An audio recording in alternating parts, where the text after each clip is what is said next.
அனுமதி கேட்டு காவல்துறையில் அனுமதி வாங்கி இந்த கூட்டத்தை நடத்துறோம். இதுல ஏதோ ஒரு கடவுள் கிருபையில் எது நடக்காது, ஏதோ ஒரு அசம்பாவிதம் நடந்தாலும் அதுக்கு எங்க கட்சி தானே பொறுப்பேற்கணும். அந்த தார்மீக பொறுப்பு சொல்றேன். அது அந்த குற்றத்தை ஏற்றுக்கொள்வதாக நான் சொல்லவில்லை. அது சில பேருக்கு புரியாம பேசுறாங்கன்னு நினைக்கிறேன். அங்க நடந்தது குற்றமே இல்லை, அது ஒரு விபத்து. ஆனால் எங்க என்ன விபத்து நடந்துச்சு?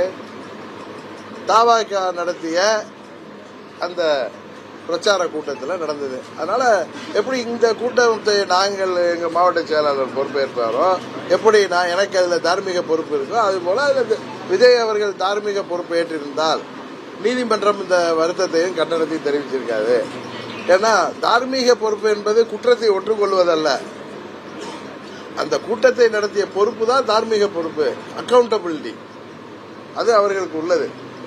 அதுதான் ஒரு எக்ஸாம்பிள் சொன்னா, இப்ப இங்க இந்த கூட்டம் நடத்துறோம், இதுல ஏதாவது ஒரு அசம்பாவிதம் இருந்தா அதுல நான் தான் தார்மீக பொறுப்பு இருக்கணும். எங்கள் மாவட்ட செயலாளர் தான் ஏற்பாடு பண்றாரு, தலைமையிலே செயலாளர் அதுக்கு உறுதுணையா இருக்காரு. இந்த மாதிரி ஒரு நிர்வாக அமைப்புல கட்சியில ஒரு கூட்டம் நடத்துறப்ப நாங்க தார்மீக பொறுப்பு ஏற்கிறோம். அதுக்காக நாங்க நடந்த ஒரு விபத்துக்கு நாங்கள் குற்றத்தை ஏற்றுக்கொள்கிறோம் என்பது அல்ல. இதை எல்லாரும் புரிஞ்சுக்கணும். இன்னொன்று, நேற்று நான் சொன்னப்ப திமுகவிற்கு தினகரன் ஓவரா சப்போர்ட் பண்றாரு, முதல்வர் பக்கம் சப்போர்ட் பண்றாரு, செந்தில் பாலாஜிக்கு கிளீன் சீட் கொடுத்தாரு, சில பத்திரிகைகள் எழுதினாங்க. அவர்களுடைய அறியாமை தான் காமிக்குது. இப்ப முதலமைச்சர் இதுல நிதானமா செயல்படுறாரு, சரியா செயல்படுறாரு. இந்த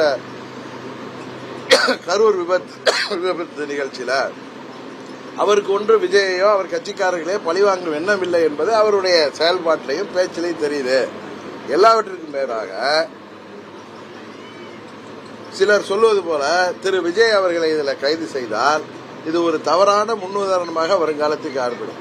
எல்லா கட்சிகளும் மாநாடு நடத்துறோம், எல்லா கட்சிகளும் மீட்டிங் நடத்துவோம், பொதுக்கூட்டம் நடத்துவோம், கண்டன ஆர்ப்பாட்டம் நடத்துவோம், உண்ணாவிரதம் நடத்துவோம், பேரணி நடத்துவோம், ரோட் ஷோ நடத்துவோம்.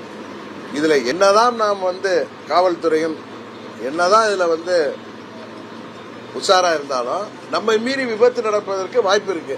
அப்ப அந்த கட்சி தலைவரை போய் கைது செய்ய முடியுமா? அது ஒரு முன்னுதாரணமாக வந்துவிடக்கூடாது என்பதுல நாம எல்லாம் அதுல சரியா இருக்கும். அதே தான் முதலமைச்சரே உணர்ந்திருக்காரு. ஏன்னா அவர் 50 ஆண்டு அனுபவம் இருக்கு. அது சொன்னா தவறா எடுத்துக்கிறாங்க. ஒரு அனுபவம் மிக்க தலைவரா, அது ஆட்சி அதிகாரத்தில் இருக்கிறவரு, ஒரு விடுகிற சவாலை எல்லாம் அவர் பெரிதுபடுத்தாமல் அவங்க கூட்டணி கட்சிகளை சேர்ந்த நண்பர் திருமாவளவன் போன்றவர்கள் கொடுக்கிற அழுத்தத்தை எல்லாம் தாண்டி அவர் யோசிக்கின்ற பொழுது நாளைக்கு வருங்காலத்தில் இது ஒரு தவறான முன்னுதாரணம் ஆகிவிடும், நாளைக்கு திமுகவை பாதிக்கும், எல்லா அரசியல் கட்சிகளுக்கும் பாதிப்பு ஏற்படும், இது ஒரு தவறான முன்னுதாரணத்தை உருவாக்கி விடக்கூடாது என்று முதலமைச்சர் நினைக்கிறாருன்னு சொல்றத என்ன தவறு இருக்கு? இதுல போய் இது போய் நான் அவருக்கு ஒரே தெரியா சப்போர்ட் பண்றது நியாயமா பேசினா சப்போர்ட்டா?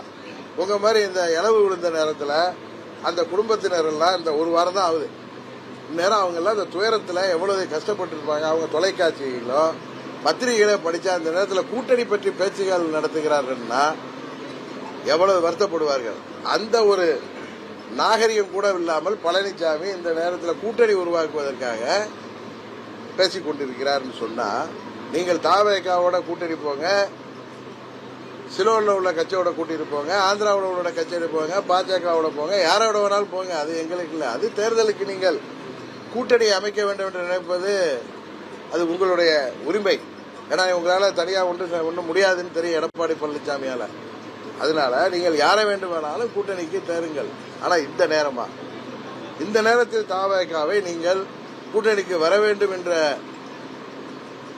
ஒரு நரித்தனமாக, குள்ள நரித்தனமாக நீங்கள் குற்றச்சாட்டை எல்லாம் ஆட்சியாளர்கள் போடுறீங்களே.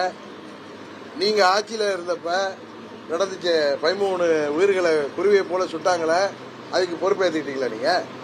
அன்றைக்கு உங்களை தானே கைது செய்யணும். அப்படின்னா அந்த துறைக்கு அமைச்சரா இருந்த முதலமைச்சர் தானே. அதே மாதிரிதான் சொல்றேன், இதுல நியூட்ரலா இருங்கன்னு சொல்றது வேற ஒன்னும் ஆளுங்கட்சிக்கு ஆதரவெல்லாம் இல்ல.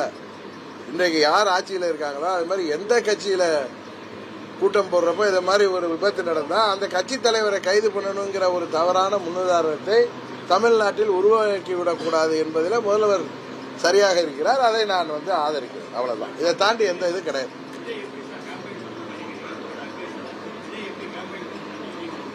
அட்வைஸா? நான் ஒன்னும் யாருக்கும் அட்வைஸ் பண்ணணுங்கிற அளவுக்கு என்ன பெரிய ஆளாலாம் நினைக்கிறது. நான் வந்து கந்தசாமிலாம் கிடையாது, காட்டில் ஒளிஞ்சிக்கிட்டுலாம் வீடியோ விடுற ஆள்லாம் கிடையாது. நான் எதாவது நேரடியாக பேசக்கூடியவன். அதுதான் சொல்லியிருக்காரு முதலமைச்சர். எல்லா அரசியல் கட்சிகளும் சேர்ந்து ஒரு வருங்காலத்தில் இது மாதிரி விபத்துக்கள் நடக்காமல் ஒரு உயிருக்கு கூட ஆபத்து வராமல் இருப்பதற்கான திட்டங்களை வகுக்கணும். அதுக்கு எல்லா கட்சிகளும்